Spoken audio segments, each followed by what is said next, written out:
রকম প্ল্যানিং ছাড়াই সকলে মিলে চলে গিয়েছিলাম মায়ের কাছে পুজো দিতে। হ্যালো এভরিওয়ান, আমি তোমাদের সৌমনা। আমার নতুন একটা ব্লগে সকলকে ওয়েলকাম। আগের দিনই আমার পিসি পিসাই ভাই এসেছিল চুঁচড়ো থেকে, আর ওই পরের দিন সকাল সকাল 9:30 নাগাদ আমরা বেরিয়ে পড়েছিলাম তারাপীঠের মায়ের কাছে পুজো দেওয়ার জন্য। বহু বছর যাবৎ তারাপীঠে যাওয়া আমাদের হয়নি, বিভিন্ন কারণবশত যাওয়া আর হয়নি। তবে একসঙ্গে সকলে মিলে যাওয়ার প্ল্যানটা ছিল না, তবে ওই মা টেনেছিল বলতে পারো। গিয়ে দেখলাম তারাপীঠের অনেক কিছুই পরিবর্তন হয়েছে, তবে পুজোটা শান্তি করেই দিয়েছি। ভেতরে যেহেতু ভীষণ ভিড় ছিল, তাই সেই ভিড় ঠেলে ঢুকে তারা মায়ের মন্দিরের সেরকম কোনো ভিডিও তোমাদের সাথে শেয়ার করতে পারিনি। তো পুজো শেষে শ্মশানটাও ভালো করে ঘুরেছিলাম, বাউল গানও শুনলাম, খুব ভালো লাগে শুনতে। তারপর প্রসাদ খেয়ে ওখানকার একটা হোটেল থেকে লুচি ঘুগনি খেয়েছি, দিয়ে রওনা দিয়েছিলাম নলহাটেশ্বরী মায়ের কাছে পুজো দেওয়ার জন্য।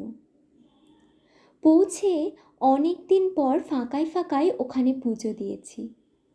তোমরা তো নিশ্চয়ই অনেকেই জানো, এটা 51 পীঠের মধ্যে একটা পীঠ। এখানে সতী মায়ের নলা অথবা গলা পড়েছিল।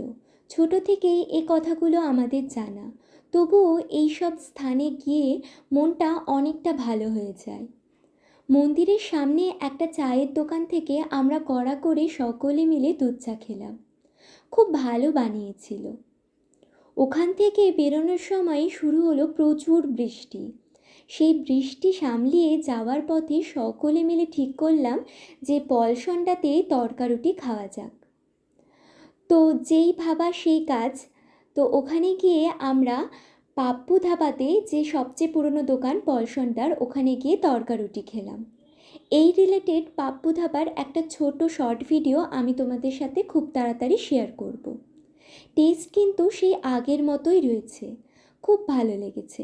অনেকেই কমেন্ট করতে পারো পুজো করে তরকারুটি কেন খেলে, মা তো শক্তির উপাসক, তাছাড়া আমাদের এরকম কোনো নিয়ম নেই, তাই আর কি। ফিরতি পথে কীর্তেশ্বরী মায়ের দর্শনেও গিয়েছিলাম, তবে মন্দির বন্ধ হয়ে গিয়েছিল, মায়ের দর্শন আর হলো না। তবে বাইরে থেকে প্রণাম করে বাড়ির উদ্দেশ্যে চলে গিয়েছিলাম। আচ্ছা, কমেন্টে তোমরা জানিও তো, কীর্তেশ্বরী মায়ের মন্দিরে সতী মায়ের কোন জিনিসটা পড়েছিল। আর যাওয়ার আগে ফলো কিংবা সাবস্ক্রাইব করতে ভুলে যেও না। দেখা হবে নতুন কোনো ভিডিওতে। টাটা।